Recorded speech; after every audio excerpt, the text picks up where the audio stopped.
branch of SIRC, the Vijayawada branch. And really thank you, Mr. Srinivasa, for giving me this opportunity. So, a very good evening to all of you. And at the outset, I'd like to give you heartiest wishes on this Golden Jubilee, the celebrations of your branch. And dignitaries on this virtual dais, because we no longer have a dais, we just got a virtual dais. So all the dignitaries on this virtual dais belonging to the Vijayawada branch and SIRC. In fact, this new medium is really wonderful. Otherwise, now, interacting all across the country and maybe across the countries has become very easy with this new normal, which is the virtual modes we have. And I'm thankful to Mr. Murali Krishna for introducing to your branch, and of course, the chairman, sir, for giving this opportunity to interact with this august audience.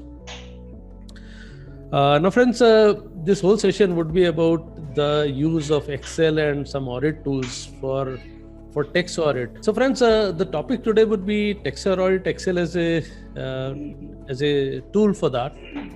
I've broadly divided my whole presentation into 3-4 sections. I'll be, taking the whole thing into broadly 4 sections. So I'll be starting with a bit about how Excel can be used in formatting various reports. I'll be also discussing how we can use Excel for some reporting requirements which are there in 3CD and 3CB. Then broadly how Excel can be used for assurance. And we'll be discussing some more audit tools which are there, which could make your job a lot easier. So I'll just start with the first one, which is formatting a report. So friends, I'll just start with one small thing with which I could say that I have saved man days and man days in my office. Just a small Excel function, but it has, as I said, saved man days and man days in my office.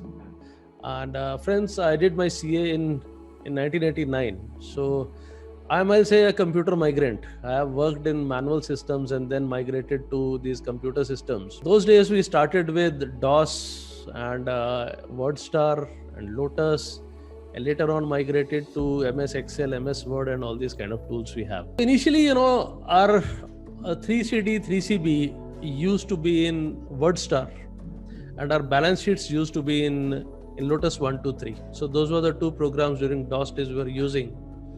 So I was an early adopter of technology, being, I'll say fascinated with technology. Was an early adopter, bought my first computer in 1990s.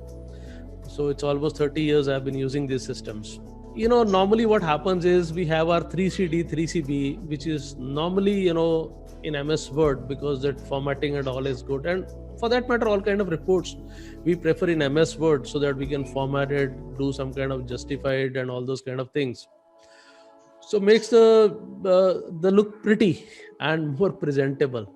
Whereas most of the times the various requirements which are there regarding calculations like profit loss account, balance sheets, all of them used to be in Lotus. So when this Windows thing came, so what we did was we migrated our WordStar to MS Word and Lotus went to Excel. Now the problem with WordStar happened that every year what we'll do is we'll tell our articles, copy the previous report, change the year or change some particulars, and a new report would be there. But a lot of time the linking is possible in MS Word with mail merge and all, but it's a kind of a dicey affair. So what used to happen was that the articles used to change the year, change the particulars, and somewhere they'll forget to do it. So what will happen is probably in 3CD the year, the date of signing would be different. In 3CB it would be different. Sometimes the year was different. Sometimes some other particular were carried on from the previous year, not amended. So all those kind of these things happened. So it talked of concatenate function, and he said with concatenate we can merge cell values with some kind of a text. And let me tell you friends, computer is all about visualization. Whatever you can visualize, you can achieve. So most important thing, whenever you're working with technology is your visualization, how I can use this, and you can do it. So when he explained that with concatenate, we can merge text with cell values, it immediately clicked into my mind that why can't I take my 3CD, 3CB and everything on Excel and probably merge it, have a single point of entry, so all those duplications and all those issues we're having, they'd all be resolved. So friends, I came back, I did a bit of hit and trial, some kind of experiments, and my experiment was successful.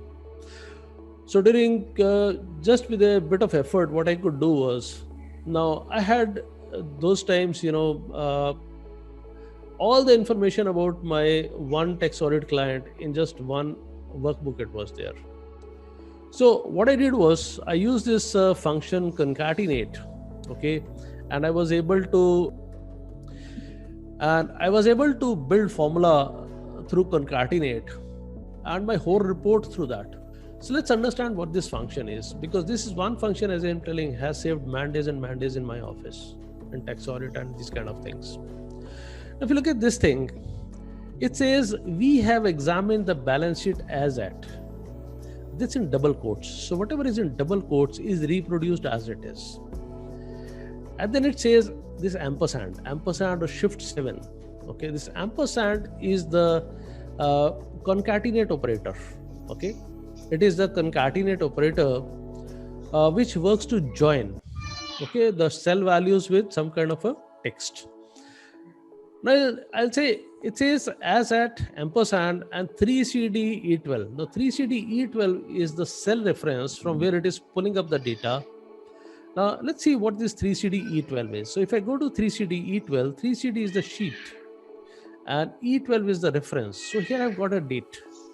So what I'm doing is I'm just amending the date to 2020, let's say. Okay.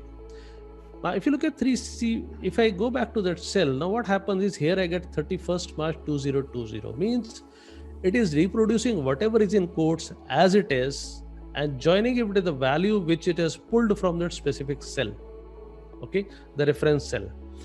And then if I continue, ampersand means one more join, okay, operator to join, and the profit and loss account for the year ended blah blah blah of 3CD E7, value to be pulled from their name of the SSC, PAN number of SSC, address of SSC. So all those things are being pulled from various cells which are there. So the point is, my data entry point is one, the 3CD sheet. Everywhere else, the data is being pulled from there. So the benefit of this is I just need to enter the basic data once. The masters are entered once. My basic data is there everywhere else, so the chances of mistakes become very, very less. With this kind of a thing, chances of mistake become very, very less. So point is, I was able to join all these things. So now if you look at this whole thing, we've examined the balance sheet as that it pulls up value from certain cells. The point which I wish to make is through this ampersand operator, through this one concatenate, I was able to link everything in my Excel file. Now for, I would say those point of time when, I used to do tax audit and all these kind of things. Okay. For my one client, I had everything just in one folder. So my 3CD was there, my 3CB was there, 3CD was there, and Excels and balance sheets, right up to trading, even to an Excel. Because in Excel we had formatted in a way where we had, for unsecured loans, we had some kind of an opening balance, addition, interest, total paid and TDS and closing balance. So point was, from here it automatically, because this was linked to 3CD, so it took the fresh additions from addition already to the 269 ASS and all the payments it took to 3CD to 269T and all those sections. Okay. So I mean, say my job was much easier. Now I had my data which was in my balance sheet or profit and loss account. From there all the information went to 3CD. There I can tell you honestly, friends, during those times, even if an article was not there, it used to take me just 5 to 10 minutes to get all the 3CD and balance sheet and everything ready, because I had to just put in some basic information. Rest of all was linked, so the Excel used to do it all for me. Okay, 3CD, balance sheet, trading and access to notes to accounts, even management representation letters were there. Okay, right up to engagement letter, means everything was in just one folder, even right up to engagement letter. So everything, point is, these are all productivity tools. First thing which I wanted was that as far as formatting of reports goes, as far as making of these reports goes, okay, Excel is a wonderful tool. First function I gave you was ampersand. Now, ampersand is wonderful whenever you're making out reports. Okay. Let's see how this whole thing works. I'll just show you one small illustration of how it works. I'm pretty sure many of you would be, if you have not used it earlier, you'll be using it pretty frequently. So I'm just giving you one simple example just to understand the thing. Let's say I've got some kind of a figure here, whatever figure I have, right? I'm just putting up some figure. Now, suppose I want to write a simple sentence. I want to write the closing stock is rupees so and so, valued at cost, right? And cost should come from the value from the cell A1. Now, how will I go about? I'll start with an is equal to. I'll start with double quotes, because anything which is a text which has to be reproduced has to be in double quotes. I'll say the is rupees. Now, this is a text which I want reproduced as it is. Okay. I'll just put an ampersand. Ampersand or shift 7, the key with shift 7, right? That is the concatenate operator. Now, concatenate operator is to join the things, right? Now, after this, I just give a cell reference of A1. I just give a cell reference of A1, means it has to pull up a value from there. Okay. I'll put in another cell and another ampersand.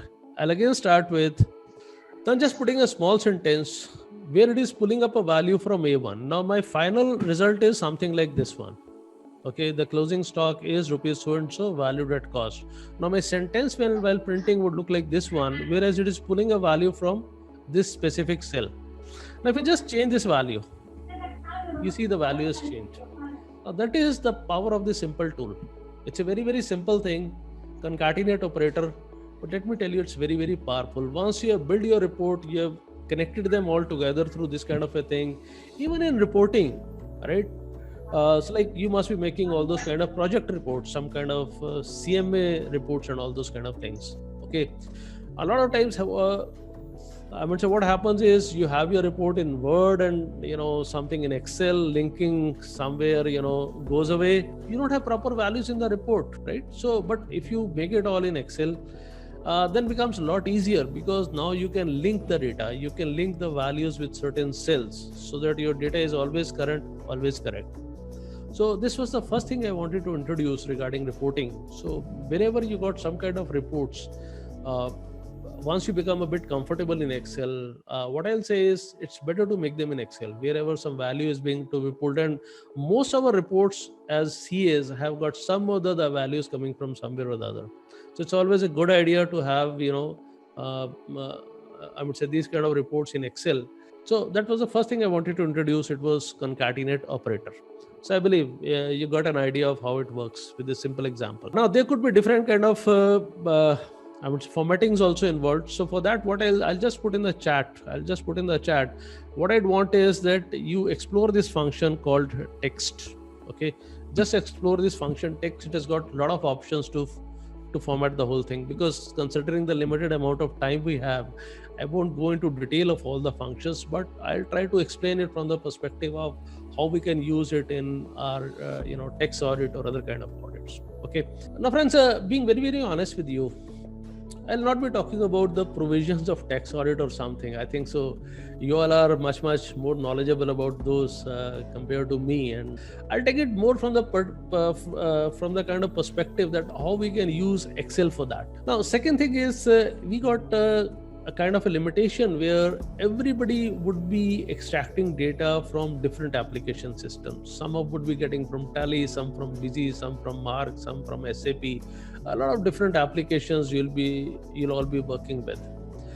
So as a basis, because Tally is one of the most used, I'll say, application systems as far as accounting is concerned, I'll be looking a bit at Tally, but the point of view is how we can use Excel with various data. So focus would be Excel, okay? But as an example, I'm taking some of these areas from Tally. Probably if you export your cash book and bank book from Tally, this is the kind of thing you'll be getting. I've just taken a small sample of the kind of a cash book you'll be getting from Tally. Now we'll see how we can work on that, and we could examine a lot of things from assurance objective, from tax audit objective out of this whole file. Now you can even tell your client to send you this kind of a thing. He could send it through mail to your official mail ID. So it could serve as a kind of documentation and some kind of an official record also. Okay. Many times your client would not like to share its tally data with you, but he'll be happy to share you with the reports, or he will not give you direct access over tally, but he'd be happy to give you kind of reports you desire. So for a moment, I'm just assuming that this is the file you have received from your client. Let's see what all we can do on this file. Now, first thing which is important is what I'll say is that you need to maintain integrity of data. Okay, so whatever file you have received from him, you need to preserve it as it is, and you need to do different kind of operations you can from that and verify the various assurances you want relating to the balance sheet, relating to the profit and loss account and others. Okay. Now for that purpose, what I'll suggest is you make a copy of this sheet, right? So if you right click, you find this option of move or copy. You find this option of move or copy, and if you go to move and copy, you can have one more copy of the same. Okay, you can create many copies. Okay, and here there is an option of create a copy. Okay, so we'll see some easy options also. So I'll just click on this one. So now you got is one more copy. Now probably the first thing I'll want to see is the cash balance telling. Now what I'd like to do, but the problem is here we got all these debits, these are credits, and there are some, I would say, narrations also. So data is not in a way clean. So I'll have to do a bit of cleaning with the data which is there. So first thing I'll be doing is I'll be removing the headers. I don't need it. Okay. So I'll be deleting those headers. Now next thing would be, I don't want all these narrations to go, because I just want these amounts to be in series so that I could put in some kind of this column again.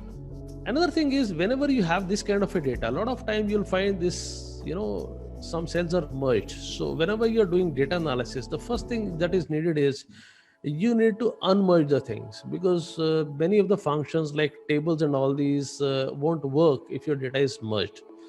So it'll be a good idea you first just unmerge the data, right? Now you see your whole data is unmerged. To select the whole sheet, just go to this top left corner. Now the particulars are here, which I'd like to move to this sheet. Means I'm just copying the particulars here, because this whole thing doesn't have any headers. So I'd like to insert some headers here. This column again, I don't need much. So I'll just remove this column. Okay. Voucher also, I could just go and delete the voucher type also in case I don't need it. Okay. Now, first step is I want to remove these narrations somehow. So you can select the whole thing, or you could just go selectively, Control Shift down, or the End, Control Shift End. Your whole data is selected. I can use the shortcut Alt-A-T, or I could go from data and I can go to filters.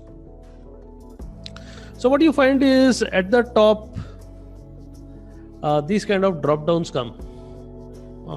Okay, so let me try voucher type. Yeah, that would also work. I think even at the date column also you can filter the blanks. A lot of times, whenever you put up a filter and we try to remove it, so some data also goes away. So the way to go about is we need to select only the visible cells. So there's an option of visible cells. It's available in Home, in Find and Select. There is an option of Go to Special. In Go to Special, you could go to visible cells only. That's one option. Otherwise, the shortcut is Control G or F5. Those are the keys you could use. So I just go to visible cells only, and my visible cells are there. And now what I could do is I could just delete the sheet rows. So what will happen is all the data is gone.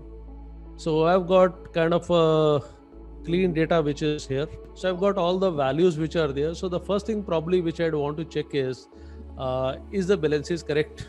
Okay. It's a simple mathematical thing which I want to do. Okay.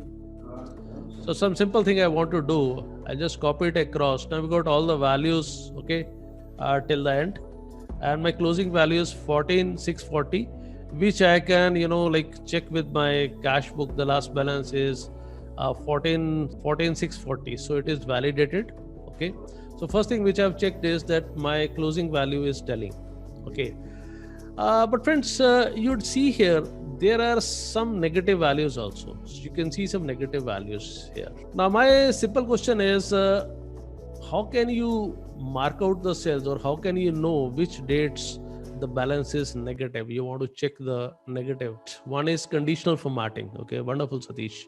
So conditional formatting, yes, we could use conditional formatting. So we could use conditional formatting and we could highlight all those which are less than 0.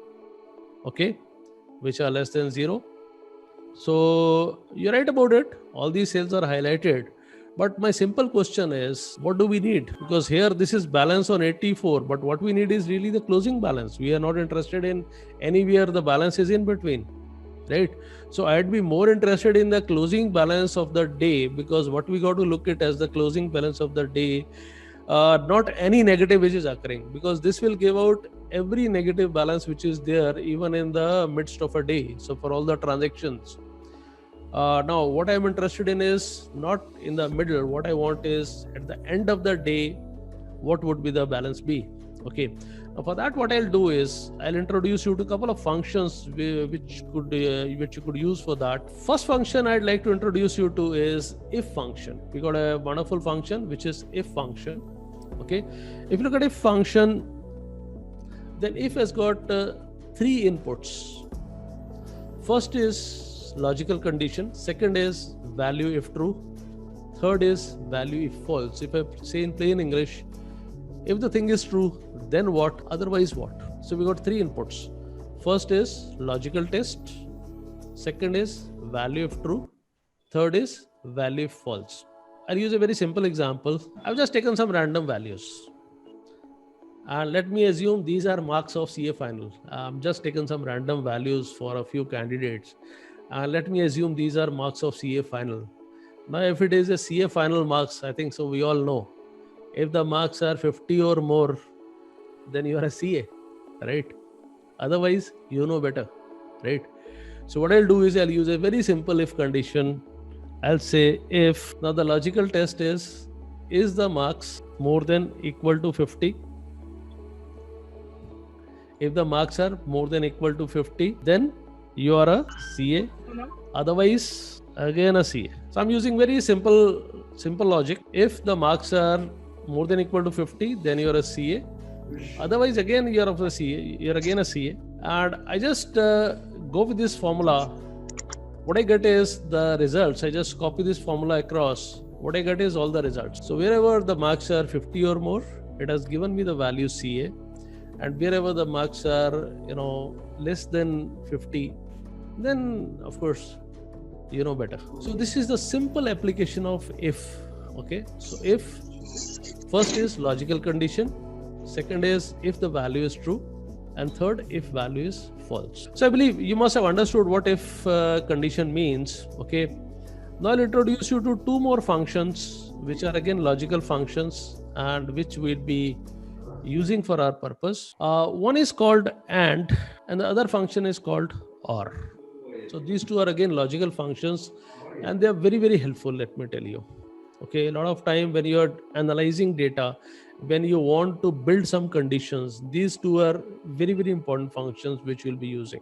I could have 2 conditions. One is true, other is false. Now see, the whole computers is based on zeros and ones. So 0 means a false, 1 means a true. So these are called Boolean.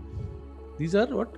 The Boolean. Boolean means logical. Logical means true or false. So we got only 2 conditions which are possible. One is true, other is false. Or you could have a condition which is true and again true. Let's say if there are 2 logical conditions. Then you could have a condition which could be false and the second condition could be true. And what is the fourth possibility? Fourth possibility is both are false. Now, and or are 2 logical operators which can define the result based on 2 logical inputs. So based on 2 logical inputs, it decides the result. Now what does AND say? AND say if condition A is true, B is true, result is true. If condition A is true, B is false, result is false. If condition A is false, B is true, result is again false. Both are false, obviously false. So AND says both of the conditions have to be true for the result to be true. Now I'll contrast it with the OR. Now OR says if condition A is true and B is true, result is true. If condition A is true, B is false, result is still true, because A is true or B is true or B is false, then result is true. If A is false, B is true, result is again true. If A is false, B is false, obviously false. So the point of difference is for AND, both the conditions have to be true for it to be true. With OR, both the conditions have to be false for it to be false. Let's examine this thing with a simple logic. So what I'm saying is equal to AND. First I'll go with AND. Now AND has got two inputs. One is logical condition 1 and here we got logical condition 2. So what I'll say is logical condition 1 comma logical condition 2 means both are true now. Just look at the result. So the result is true. Okay. Now if I just copy this formula across, A is true, B is false, result is false. A is false, B is true, result is again false. A is false, B is false, result is false. I think so you've understood what AND means. Now let me replace AND with OR. Okay. Now with OR condition both are true, then result is true. Now A is true, B is false. With the OR condition, again it is true. One of them is true, result is true.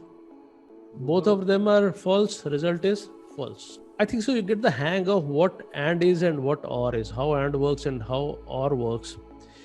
We'll be using a combination of these functions to do a lot. Okay, because a lot of things, are based on these Boolean operators, which are, and which are true and false. Now, just look at the logic now. Look at the logic. What do I want? What I want is that whenever there is a change in date, see, I'm not interested in during the year, during the day balances. I'm only interested in the last balance. Last balance means for the next transaction, the date will change. Okay, so that is important. Okay, now I'll use a simple if condition. If this is not equal to this one, then I need the second thing. What I need is the balance. What I need is the balance. The balance has to be less than 0. Okay, because I want both of these conditions to be true, I will proceed it with the AND function. I'll say if A3 is not equal to A2, just give one moment. I'll first, remove all this. Now I'll put an if condition, if and my first logical condition is this is not equal to this one. See, more than less than means not equal to, right?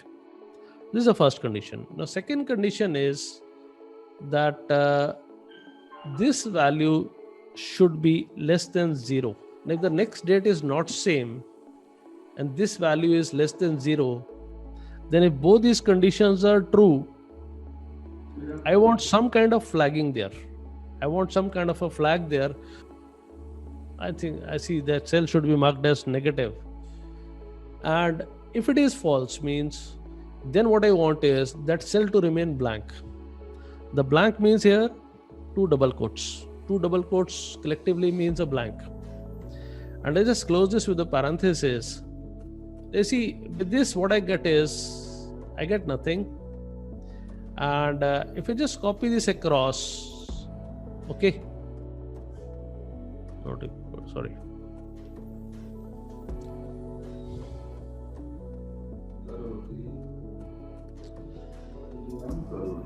So here we got a negative, here we got a negative.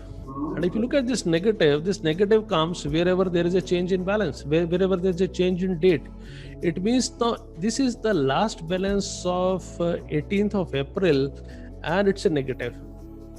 Now this is again the last balance of 19th of April, and it's a negative.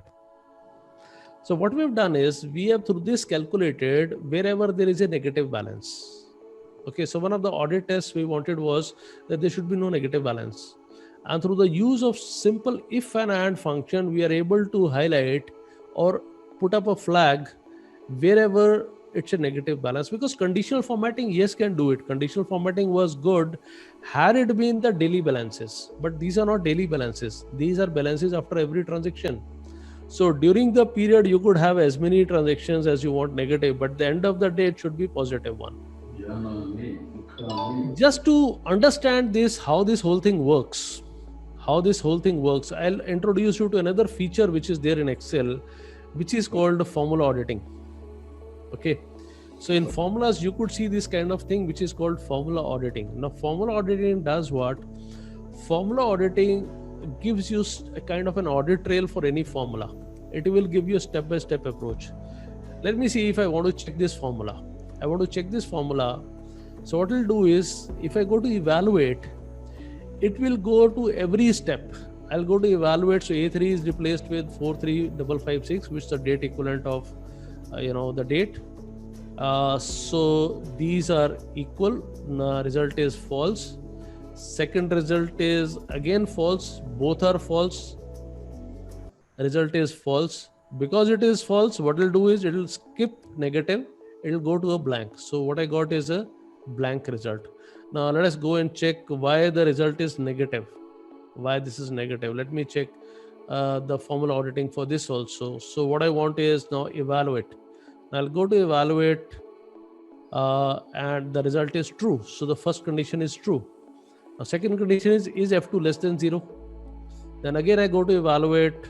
Yes, this is true. Now because both are true, with the AND condition, result is true.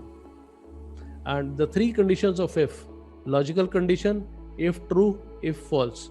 Now because this condition is true, it will go to the first one and give you the result which is negative. So that is why you got a flag which is negative. Now through this simple thing, what we have understood is that how we can get some kind of a balance, which is we will get some kind of a flag, which tells us whether there is a negative balance or not. Okay. So first thing we understood is how we can validate whether there are negative balances, how we can validate the closing cash in hand. So point is not only tax audit, point is how we can use it for our routine audits also, even with our internal audit, how Excel could be useful to you. So that is the whole idea behind this whole thing, right? We'll make one more copy of this one. Now, I said you could right click. So if you have a sheet and you just press Control and drag it, so what you get is you get a new sheet. Now, next thing I like to check is, let's say I'll rename it as 10,000. I want to know the 10,000 cash entries, because for TA3 prohibits any kind of a cash entry which is there. So one very simple test, I think. So now everybody knows about filter. I'll be going a bit about filter. There are some functions which are very simple and they are very, very, very powerful, I'll say. The filter is one such function which is very, very simple, but at the same time, it is very, very powerful function. See, in filtering, we already seen, we have put up our filters. In filters, we could find a lot of things. First is, if I go to dates, so I've got all these kind of dates also. If you want to filter for this month, last month, we got very powerful features this week, last week. So all these features are there. And whenever it's a text, we got some wonderful text features which are there, equal to, not equal to. And one very powerful feature is contains, and we'll see how we can use this contains. Then when I'm talking of numbers, okay, Excel has brought in now many new features which are there. Now these routine things are already there, but if you look at number filters, now it's got a lot of features which are there: above average, below average, top 10. I mean, it's a wonderful features. So if you go to your client and you want to know who are the top 5 debtors which you want balance confirmations, you don't need to ask him. You got a debtors list, just go to filter and you could just put in, top 5 or 10 or 20 or whatever you want. even for that matter, bottom 10 or bottom 20. So all these are, with a one click, you could do it. With a one click, you could get the top 10 items. So if suppose I want top 10 items, so top 10 items with one click only, right? Okay. Similarly, you could go for above average, below average. Now you're, auditing, you're doing a tax audit, you're looking at traveling expenses, right? And there's a whole transaction list of traveling expenses. You want to just sample a few of them, right? So the good idea would be go in for above average items. So there itself, you could just put up a filter like above average. You could get all the above average, right? Similarly, you want to look in for yields of various products. You could just go to yields and look at below average yields, right? So all these things are entirely possible with a single click now, as far as filters is concerned. And during course of this session, we'll see how powerful a function filter is. I might say I could take a 3-hour session only on filters alone. So filter is such a powerful functionality which is there. So I'm very, as said at the start, I'm very passionate about Excel and audit tools. These are one of my favorite passions, right? I remember, I used to do a training where, the CS used to ask me, they said, sir, what will you teach? I'll say filter. And they'll say, I've been using filter since last maybe 20 years or 30 years. But when I bring up the filter and I start teaching it, and then they understand what is the power of a filter, right? Filter is, friends, one function which has evolved with every version of Excel. If a function evolves with every version of Excel, means what? It's a useful function. A lot of functionalities are being added to it. The filters is a very, very powerful function we have. First thing you'd be wanting is to take care of 48.3. Probably what you'd want is, are there any cash payments exceeding 10,000? So you'd like to look at all the transactions above 10,000. So what you could do is just put up a filter, okay? Number filters greater than 10,000. Okay, very simple functionality. Okay, so I got 10,000, 11,874 is some repair and maintenance. There's a transport freight payment for 25,120. Now, since for freight payment we got a limit of 35,000, so this seems pretty okay, but this is exceeding the limit under section 48.3. So this is one thing I'd want to extract. But now comes the issue. Can anybody tell me what could be the issue in whatever I've done? Splitting the voucher. Okay, splitting the voucher on the same date. Yeah. Yes. Good. So it could be splitting the voucher on the same date. Means on the same date, we make two payments to the same person. Both are less than 10,000, but the aggregate is exceeding 10,000. So what will happen is, so we'll get, everything which is wrong now. So I think so you understand the concept now. So my problem is not only putting up a filter. My problem is how to extract if on the same date, less than 10,000 payments are made to the same pay or for the same expenditure to the same person. It would again be hit by section 48.3. Now the problem with the tax audit is it is a specific reporting. It's not a true and fair reporting. Tomorrow if something comes up, we can't just go behind that it's something true and fair. It is the exact reporting we need to do in Form 3CD. And let me tell you, even in Excel, even if you are using Tally, in Tally you can get all the payments exceeding 10,000. But same date, same pay are not possible. So here I'll take a simple help of one of the most beautiful functions we have in Excel, which is called pivot tables. At the same time, it's one of the most beautiful functions. At the same time, what I like to say is, having taken these kind of sessions across length and breadth of the country, if there's one function from which CS are really scared of, is again pivot tables. At the same time, once you start using pivot tables, you really love this function. It's a very, very useful function for any kind of a CA, right? Whether you're in practice or service or wherever, right? Pivot, as I said, is one of the very, very powerful features within Excel we have. And it is so powerful a feature that Excel, looking at the power and people who are loving this function, in 2010 brought in something called as power pivots. Power pivot is much more powerful even compared to routine pivots. Then in 2013, Microsoft brought in Power Query, which was there to extract the data. But looking at how powerful these features are, so Excel thought, why not launch a separate range So in 2016, Microsoft launched a new range, which is now called Power BI. Now, Power BI is Power Pivots plus Power Query, and all those kind of things. And today it is one of the, as if you look at the Gartner's report, it says this is the most used, the business intelligence tool we have. So just imagine the power of pivots. I'll just introduce you to a bit of pivots and we'll see how we can use it. Now, first thing I'll be doing is, let me give you the basics of pivot first, and then we'll be seeing how we can use pivots again to, do this kind of analysis. Now, friends, pivot means the center. Pivot means center around which something can spin, right? That is why these are called pivot tables. Means you can spin the data. You could have multi-dimensional view of data. You can tabulate the data. You can cross-tabulate the data. We'll just look at pivots first, and then we'll see how we can use that to extract multiple payments for the same client on the same date. Option of pivot is, friends, under insert. Under insert, extreme left, we got pivot tables. Once you are within the data, okay, the data has to be kind of clean. Okay, so I'll just click on pivot. It has taken the data. It's taken hold of the data. Where do I want the result to be? So I'd want it on a new worksheet to have some kind of a clean interface. See, they have already selected A1 to E129. So it has already selected all the data which is required for creating those reports. Okay. Now, when I click on OK, so what I get is, all these headers come like this thing. This is the real estate of a pivot table. And within a pivot table, we got filters, we got rows, we got columns, we got values. Now, whatever criteria you want to analyze on need to be in row or pivot, or columns. And whatever parameter or value you want to analyze, you'll have in values. Okay. A simple example. I want how much amount has been spent on repair. Now, there are different entries relating to repair. So I want to do a kind of summarization of different expenses.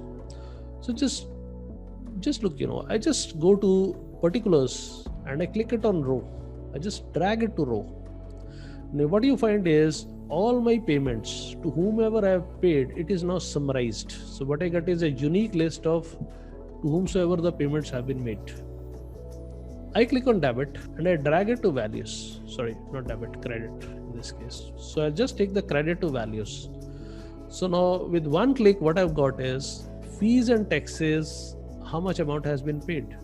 Food and beverage, total amount, how much paid. So it's a summarization of pay-wise. To each of these pays, what is the amount which has been paid in aggregate during whatever data I have taken, right? So it could be many entries, but all of them are here now, right? So what I got is fees and taxes, 11,840, food and beverage, 960, so on and so forth. So all the payments which have been made. This is the power of pivots. I want date-wise summarization. I just click away particulars. So I'll just unclick particulars. Let me take date here. So I'll take a date. So now what I get is each of these dates. So now I got a date-wise summarization. I think so you get the point. First was pay-wise summarization. Now is the date-wise summarization. Now with one click, I am getting all the summarization. And not only that, if I just want the count, I don't want the sum. If you just right click and look at summarize values by, you see plenty of options are there. There is an option to sum, there is an option for count, there is option for average, max, min, so on and so forth. For a moment, let me want a count. Now what I get is on 1st 4/19, there are 5 payments. On 2nd of April, there are 2 payments. On 3rd of April, there are 6 payments. You could just summarize the data the way you want. You could just summarize the data means you can now spin the data. What you are doing is you are spinning the data. You did a date-wise summarization. You did a, some kind of pay-wise summarization. Similarly, you could have as many summarizations as you want. Okay. Now, for a moment, let me take date to, okay, I'll take date here and I could even have it in column. So I'll take the particulars to column. Now, what I got is rows here, which are dates, and columns here, which are pays. And again, I want the sum back. I'll just click on sum. So I got all the sums, right? So in fees and taxes, so many payments have been made. So it is all segregating. Means what I'm doing is I am spinning the data. That is what pivots are. You can spin the data. Okay. I think so with that bit of introduction on pivots, okay, Now, what I'll tell you is now how we can use pivots again to extract this kind of information which we want. Okay. Now, for this purpose, I'll just take away the date. Okay. I'll remove the date and I'll bring the particular to the rows. I think so. What you would be interested in is each of these payments, how much has been paid for each of these dates. Please, now I want to categorize it based on the date also. So what I'll do is I'll take the date and I'll drag it just below particulars. Now you're seeing a beautiful view I have. I've got fees and taxes on 6/4, so much payment. I'll just drag credit again. And this time I'll summarize the values by count. Now you're seeing in one click I'm getting, and wherever there are more than one payments, I'm getting a number of payments also on the same date. So what I've got is same pay, same date, how many payments, and what is the amount. So with one click I get all this detail. Now, but what I'm interested now is I'm interested in to the same pay, same date, is the accumulation exceeding rupees 10,000? Now friends, there are different designing possibilities which are there. So I'll just use the various report layouts just to get the data I want. So I can show the whole thing in tabular form. Then tabular form, now I got a kind of a table. So in one column, I got an expense. Second column, what I've got is a date. And third column, what I got is a credit amount. For a moment, I'm just removing the credit account. Okay, just to make the thing simple to understand. So what I'm doing is I'm taking the credit away. I'm just taking the sum here, right? But problem is here I got fee. This thing I don't know what is this. Again, this I don't know what is this. So what I want is I'd want them to repeat all item labels. Now see a wonderful view I have. Now I've got a date, I've got a pay, I got a date, and I got a total sum which is there. Now for purpose of understanding, I'd remove the subtotals. So now it looks more like a report. Now it is looking more like a report, but the issue is in pivot we don't have a filter here. We have a filter here where I can filter by dates. I have a filter here where I can filter by particulars, but unfortunately I don't have a filter here. So here there is no filter. Even if I go for sorting, it will do it the particular wise, not the entire amount. I'll see we have got a very clean hack. Somehow it's counterintuitive. I don't know why Excel is not bringing up with this option, but there's a very intuitive hack here. If I just go to the cell next to this one, I go to D, just ahead of C, okay? And if I go to data and I fire up a filter, so you see what has happened is this filter comes not here in this cell, filter has come on this one. I don't know why this happens, but it is very counterintuitive, okay? Now we got a wonderful filtering option which is there in sum of credit also. Mr. Murthy, we can copy and paste. We can copy and paste, but that won't be dynamic. Means every time you'll have to take it to another and do a paste special and then do something. Whereas there is a wonderful option if you just go to cell ahead of wherever you want to filter, you have a filter which will come to me. Now we got a filter here. Now you just put up a filter of greater than 10,000 and I click on OK. Now friends, see, I've got 3 payments now. So earlier, we had just 1. Now Shri Jagdamba was a freight payment, that is fine. But we got a new one, which is ABC laptop. Now if you look at ABC laptop, probably it has got more than 1 payment. Similarly, repair and maintenance, we had a smaller amount, but now we got more. So what I'll do is I'll just bring it up once more. Okay. And this time I'll summarize it by count. Now see, repair and maintenance on the same date, 4 payments have been made. So we'll have to check the name of the pay. Probably there could be more than 1 pay there, or it could be the same pay who has been paid 4 times, just to tide over those limits which are there in 48.3. And in this case, ABC laptop. So again, we got 2 payments. Now the beauty of pivot is you can drill down within pivots. So just go to this amount, sum of credit, right? I'll just go to this amount and I'll make a double click. Now see, I got the thing. Okay. So we got 2 payments made on the same date. One payment is 2,800, another is 9,000. Means now 11,800 has been paid. but probably paid in two parts to just tide over that threshold limit, which was there in 48.3. So that is the beauty of pivots. You can just drill down out of that. You could just extract whatever you want. So with the use of pivots, what we have also extracted is wherever there have been multiple payments to the same pay on the same date. So what we now have is same pay, same date, more than one payments, aggregating more than 10,000 rupees. And I'll use the same cash book now for some more analysis. I'd just make a copy of this one.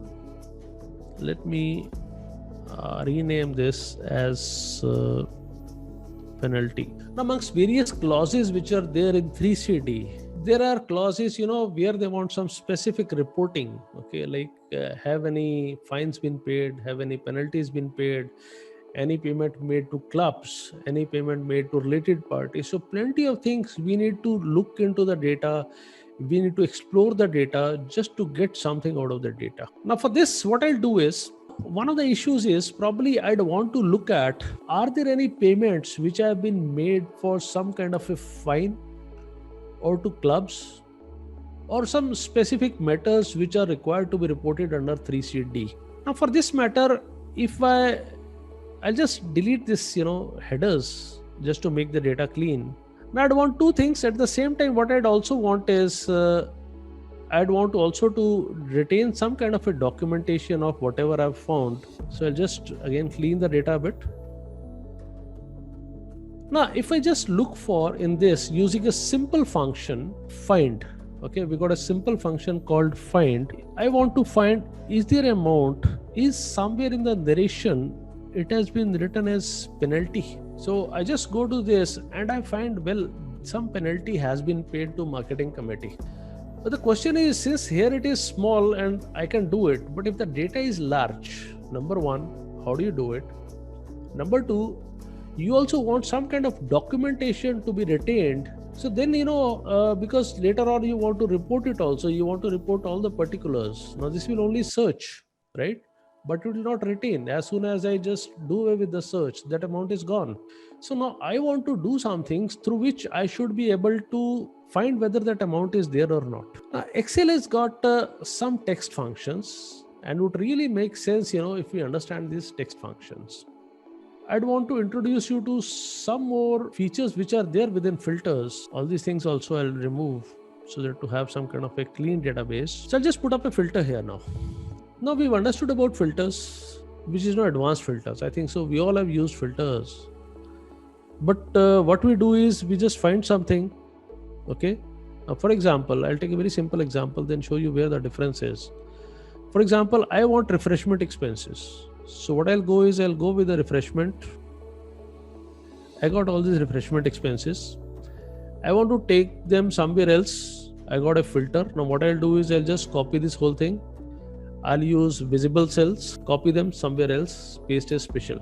But Excel itself has got a wonderful functionality, which as I said, we don't use. You can filter, you can extract based on some kind of a criteria. So first thing I'll introduce you to is a criteria. So what I'll say is criteria. I want to set up a criteria, and the criteria I want to set up is based on particulars. Okay, so what I'll do is I'll just put on a particulars here. And the example I've taken, I'll say refreshment. So I'll just also copy refreshment here. Now what I want to do is I want to filter my data and extract data based on refreshments. So I want to extract data based on the criteria of refreshments. Excel has got this small thing, friends, which is called advanced. If you look here, it says advanced under filter, data, sort and filter, this small thing called advanced. So I'll just go to advanced. Now see list range, it has automatically taken the whole range. Now here it says criteria. What is the criteria you want? I'll select this as the criteria. All those cases where the particulars is the refreshment. And now you see the beauty of this. The beauty of this is here you got this small option which is copied to another location. Means now it is saying you not only filter it. We are telling Excel not only filter it, but whatever you have extracted, copy it to another location. Now what I'll do is I'll just go to copy. And for example, I say you just copy it here. Means you extract and copy. So I'll just click on OK, and you see what happens is all my refreshment expenses, they just come here. All my entries relating to refreshment are extracted to a different location. So that is the beauty of criteria. Means whatever criteria you specify, you could not only extract, but you could copy to another location. Of course, the location has to be within the same sheet. Right now, it doesn't go beyond the sheet. Okay, it has to be within the same sheet. Now we'll be using this, when we are extracting data, matching our, various criteria which is there. And we had understood one more thing, means when I put in a find, I found there was one field which contained this, penalty. Excel has got a wonderful function which is called search. Excel has got two functions. One is find, other is search. Find is case sensitive, it means it wants the exact match, whereas search is, case independent. So I'll use the function search, and now it says find text within text, means wherever you want to find some text within some cell or within some text, you can use the function find. So what do I want to find? I want to find penalty. Where do I want to find? I want to find within particulars. Close the parenthesis. It says value because in this it didn't find the value. It didn't find particulars. I'll just copy this across. Now what you find is that there is everything is value, but well, in one case it has put in a value 60, because what search does is that which character does this whole term start, means it is the 60th character of whatever is written out here. So this is the 60th character. Keys is the 60th character. So it searches for penalty and gives me where this value starts. Now we'll use this functionality of search with one more function, which is number. Okay. Now what is number does is, if it is a number, it will say true. If it is not a number, it will say false. Because filter works based on true or false only. I'll just add this one functionality. Okay. Now it says penalty is not here, but if I just copy it across, what you find is in one of these cases, we find a true. Means in one of the cases it is true, other cases it is false. But what I'd want is, I'd want to highlight not only the narration, I'd want to highlight the particulars also, or the head also, which contains it, and the other particulars also, like date, like payment, like how much the amount. Now what I'll do is I'll tweak the formula a bit now. Now with is number, what it is looking at is in this cell. But what I want is, I want you to look at the lower cell. I'll say, look at B3, you look at B3 and tell me whether it is true or false. So in this case, it is false. And if you just copy it across, now you see the fees and taxes is highlighted. This becomes true. So in the process, we've understood two functions. One is number, other is search.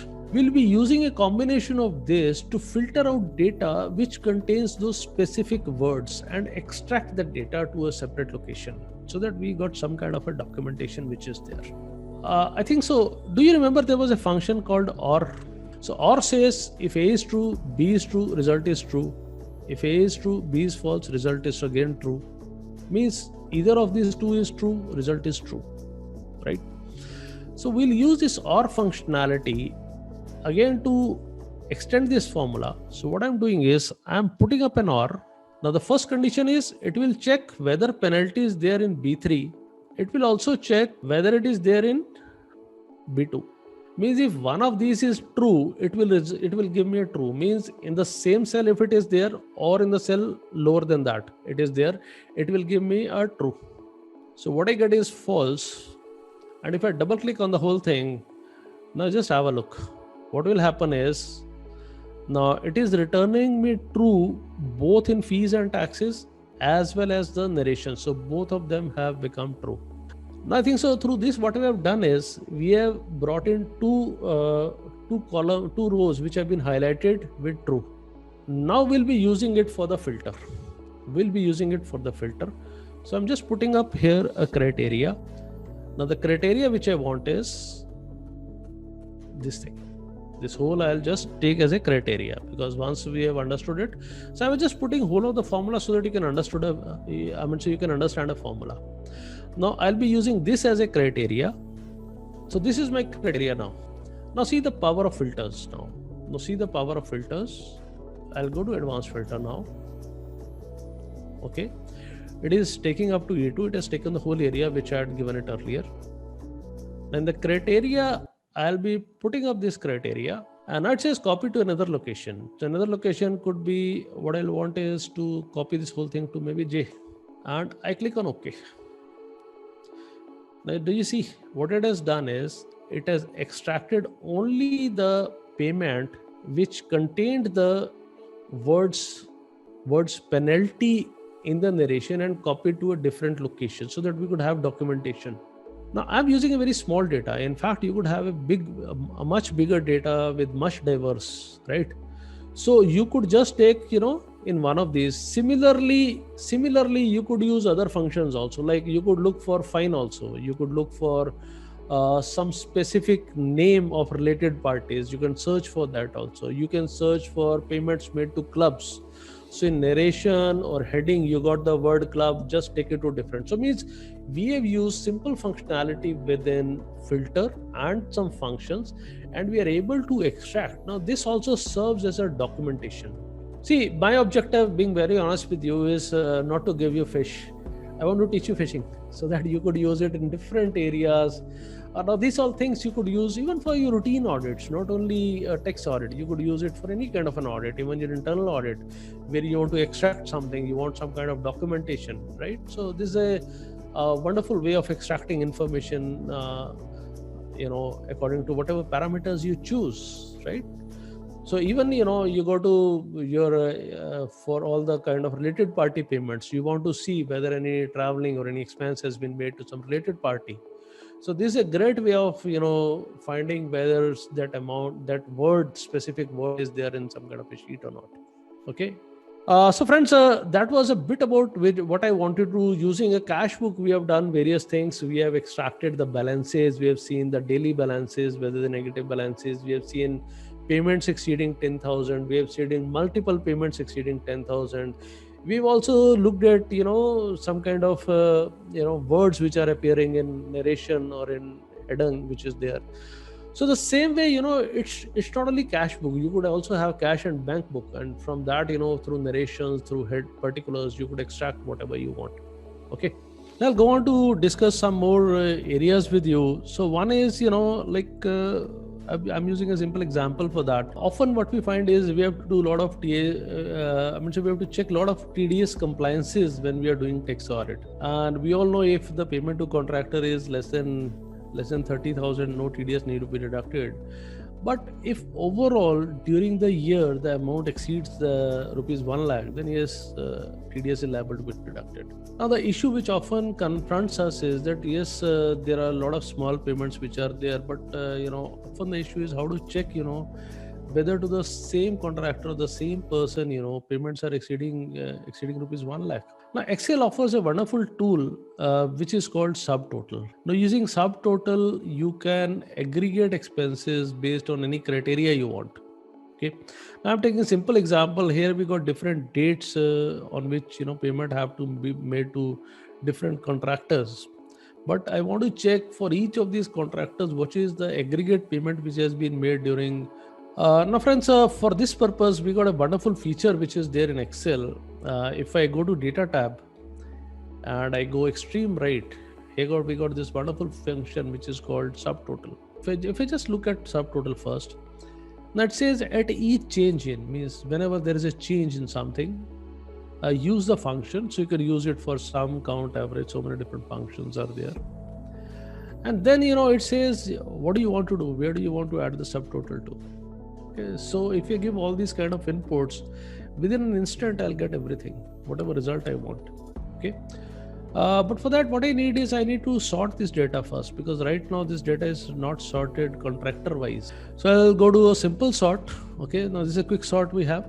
So I could go to sort, or I could just go to quick sort. So just one quick sort and my data is sorted now, which is contractor wise. Now friends, I can go to subtotal. Okay. So we'll have it for contractor, and the function we are using is sum, subtotal to amount. So amount is a field which I want to subtotal on, and I click on OK, and see it has beautifully done the subtotals for each of these contractors. It has created a subtotal, and the beauty of the function is it has also done grouping. So if you want only the aggregate view for each of the contractors, you just click on 2. So for each of the contractors, total subtotal is, and we got 2 contractors where the total sum during the year or whatever period is there is exceeding rupees 1 lakh. So some TDS liability is there. Subtotal is a wonderful function with which, just with one click you could get all the data. So it's a beautiful feature with which you could aggregate payments to the same payee or the same person or same contractor, so that you could just look at whether the TDS liability is there or not. Okay, because TDS liability, again, a lot of attention is there on TDS liability within your Form 3CD. So all those compliances you can check using the function subtotal, which is here.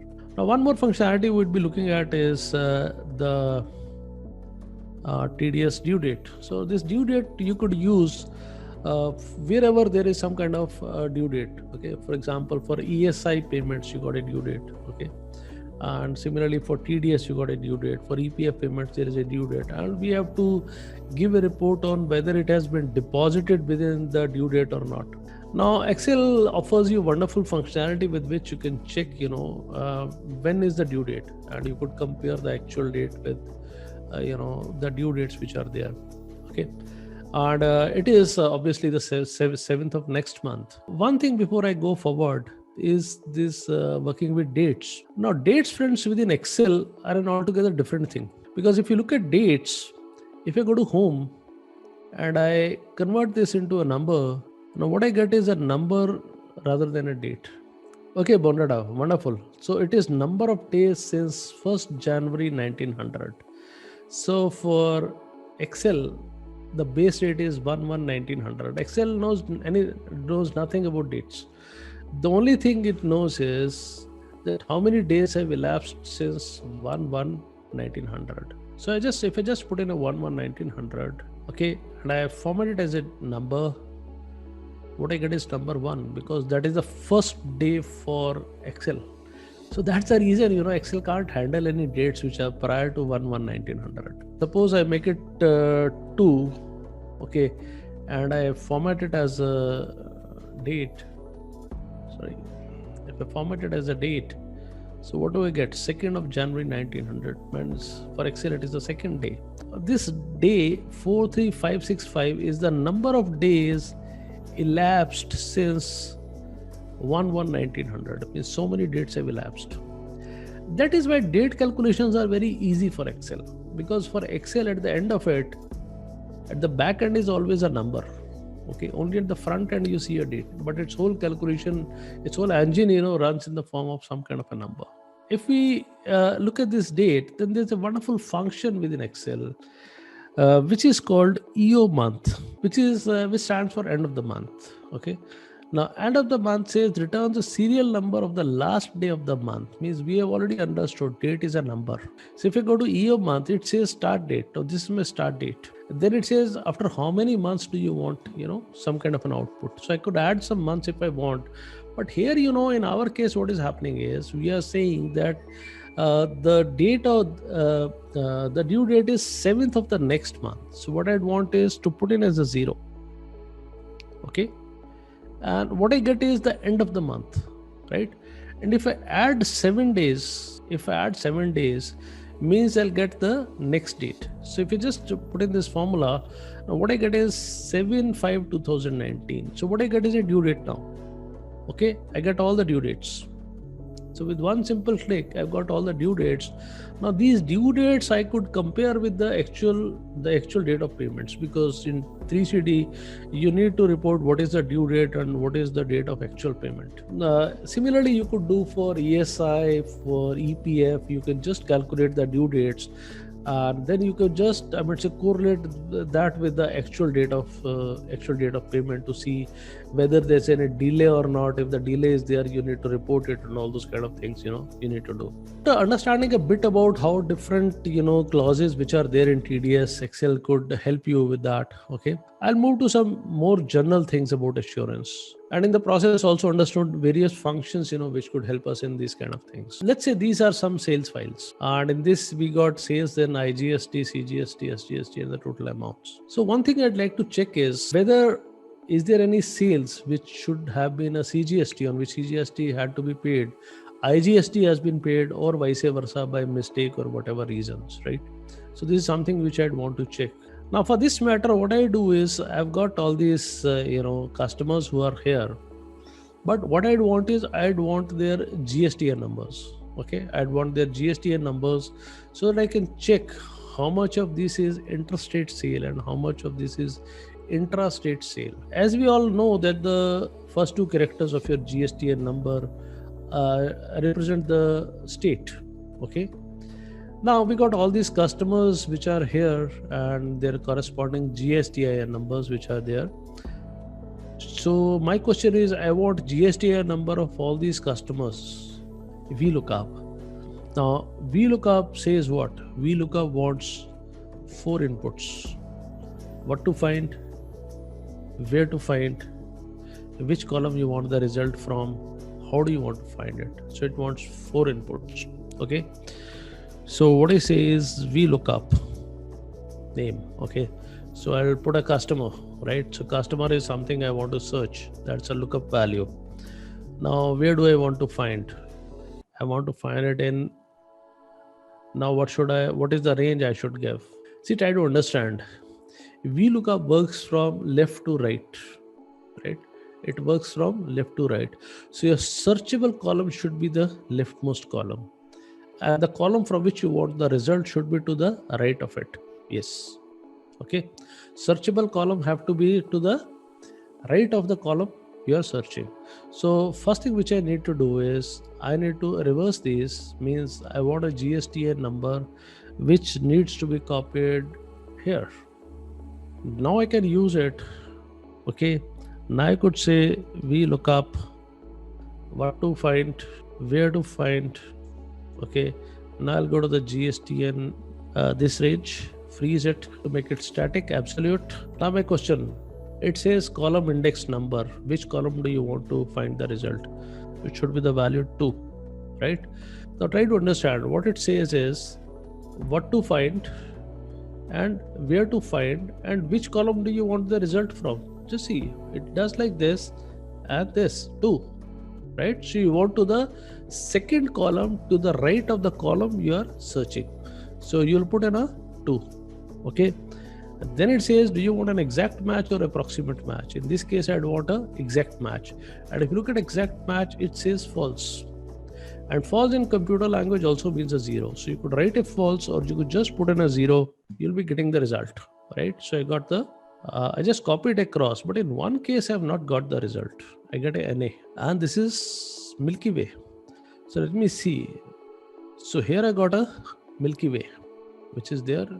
And a GSTN is there, but I have not, it says not found. Can anybody tell me what the reason could be? Spaces, perfect. So there could be empty spaces. Spelling is same. Here also it's Milky Way, and in this case also it is Milky Way. Spelling is same. But the issue could be if there is any space. Now that's a limitation with VLOOKUP. It can't take care of spaces. Okay. Now, if you just have a look here, copy this one in GSTN. If I just put an is equal to, if I just say is equal to, it should be true, but it's coming as false, means something is not right. Now Excel has got a wonderful function which is called trim. Now trim can be used to remove extra spaces. So we could use trim again to clean this data, right? And I just copy this across. Now my data is clean. I again paste it special back there. Now if you go to sales book, now the Milky Way has also come because the problem was you need to clean the data, right? So the data was not clean. So trim and all these things are wonderful functions with which you could just clean the data. Now once I've got this, now I want to extract the state code out of this. Okay, I want to extract the state code.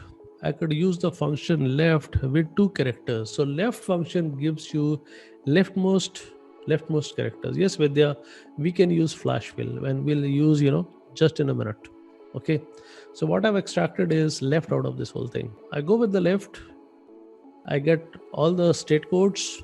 Now we all know if it is the same state, then it is interstate. intrastate, and if it's outside the state, it is interstate involving IGST. Now becomes much easier for us. And by the time, because Vidya has talked about flash fill, let me discuss this wonderful function which has come in Excel 2013, and that function is called flash fill. Now, flash fill is based on machine learning, so Excel learns with you. Okay, so if I take 09, so I'm just taking a 09, I want Excel to extract based on the pattern I have given. So it is based on pattern recognition, machine learning. So I just go with the flash fill. I get all of them. So my whole column is filled with the pattern which it has extracted from the first one, because in the first one I put in a 09.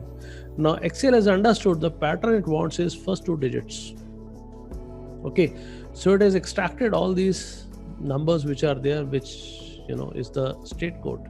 So what we've done is, in the process, we have extracted the GST and we've extracted the state. Okay, now once you extracted the state, and if I go to filter, now it's an easy question of looking at the same state and a different state, right? So I belong to the state UP, and UP is the code 09. So I just go in for 09 and I click on that. I find all are CGST, SGST, but there is one case which has been wrongly billed as IGST, even though it is billed to UP, but still, there has been a wrong thing. So again, I could just put up further filter and I could just remove the blanks. So what I'll get is, there is not one, there are two cases where they have been wrongly billed as IGST rather than CGST or SGST. I'm just clearing the filter again.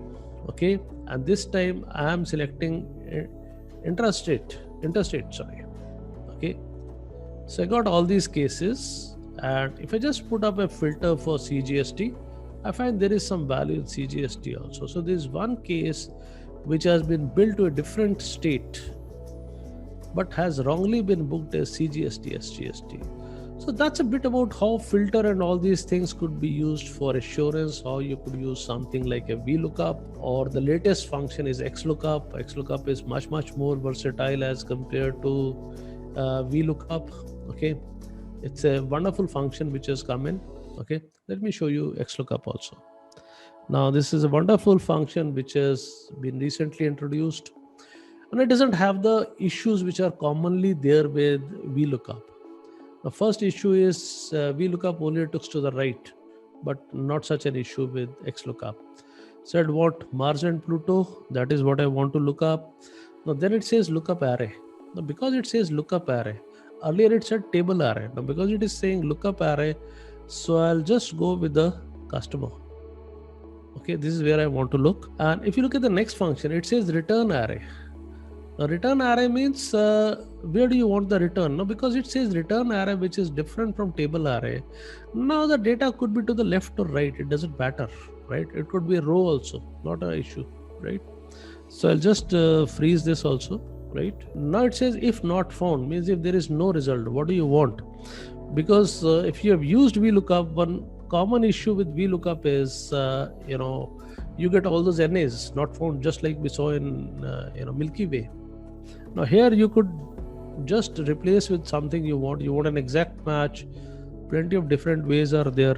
I'll go with a 0.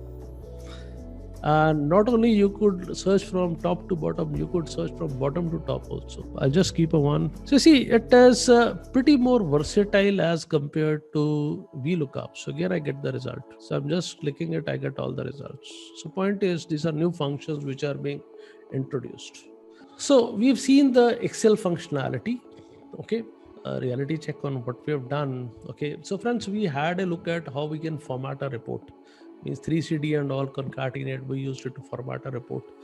Then we looked at various functions with which we could get various reporting requirements. Okay, like TDS compliance, like specific words which are there, fine, penalty, club payments, payment to relatives.